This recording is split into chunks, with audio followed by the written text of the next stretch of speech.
MEDRESET is a Horizon 2020 project funded by the European Commission, which has started in April 2016 and is now coming towards its end. With this final policy lecture, I try to briefly highlight what we have done in this project, what the key findings have been, and what the related policy recommendations are.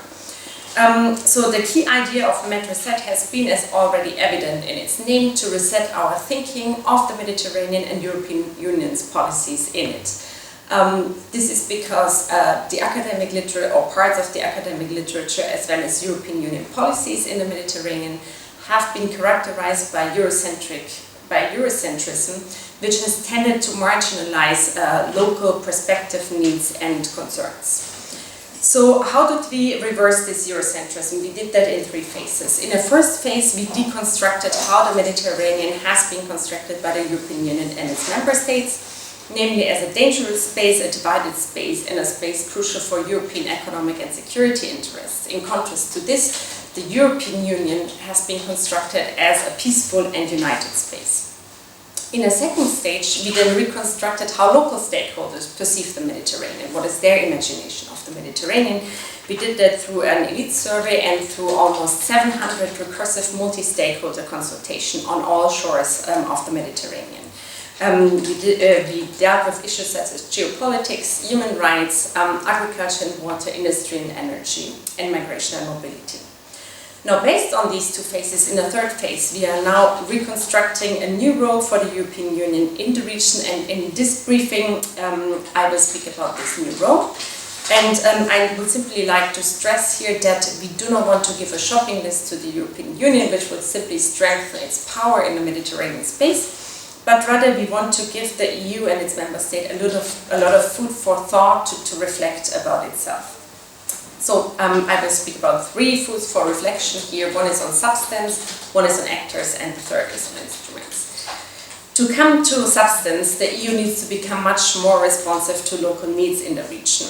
Migration is, of course, an eminent example of this, which is always discussed within Europe. Now, what is much less discussed is economics. And what we found here, for example, is that the EU focused almost exclusively on trade, rather than, for example, developing the industrial sector. In general, the perception among stakeholders is that European policies and practices in economic areas have contributed little to good quality job creation, to inclusive growth, or the sort of structural changes that are much needed in the whole Mediterranean to redress the profound inequalities within countries as well as within the different parts of the Mediterranean. And the EU should be much more concerned with issues such as decent jobs and better working conditions, specifically also for women. What we propose more concretely are 2 measures. One is a more thorough socio-economic and ecological up-to-date assessment of what European trade policies are leading to in the Mediterranean, including within Europe itself.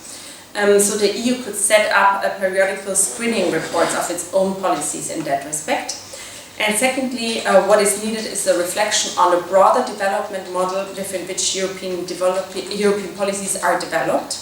And so what is needed is a much more sustainable and equitable model that can ensure social and ecological justice. So what we propose is that the EU sets up a study commission, including also critically minded experts and academics in it, which can start to rethink the European development model. Now to turn to the actors the European Union works with, the perception is that that the EU mainly works with a top-down approach. Still, in the fields of migration, agriculture, energy and industry, the main partners of the European Union continue to be authorities, public authorities or governments.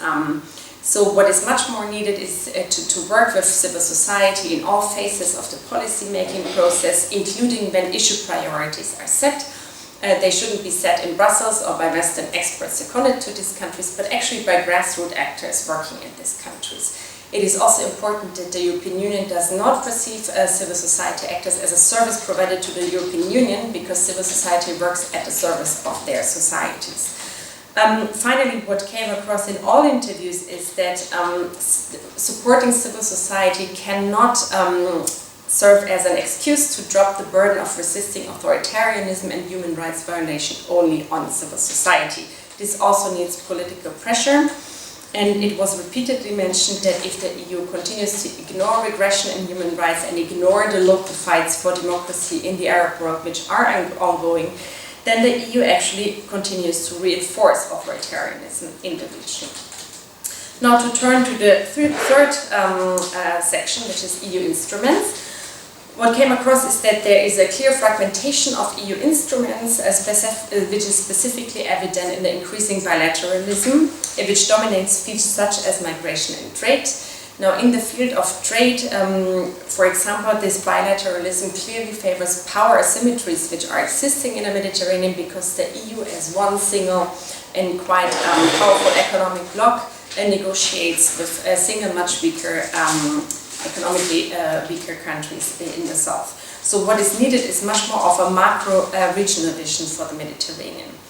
The other issue which came across on instruments was their securitized approach in the Mediterranean, which according to the interviews didn't look so dissimilar from the securitized approach of other actors in the region, the US, Russia, China, Saudi Arabia, etc.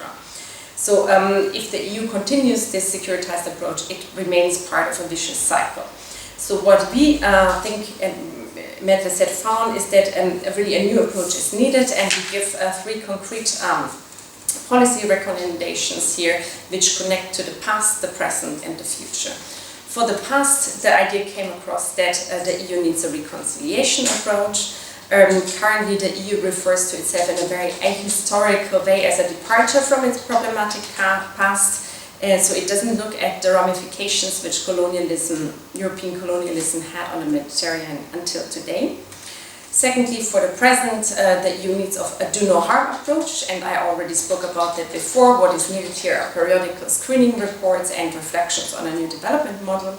And thirdly, for the future, we envisage a dialogue policy for the Mediterranean, which can work against the separation and reconnect people across the region. And we have 3 measures specifically which could be taken here. One is a Mediterranean Research Foundation, a similar foundation for media, film and arts, and finally a Mediterranean high school exchange program which could reconnect young people across the Mediterranean and have synergies with other programs the European Union has already set up in this respect.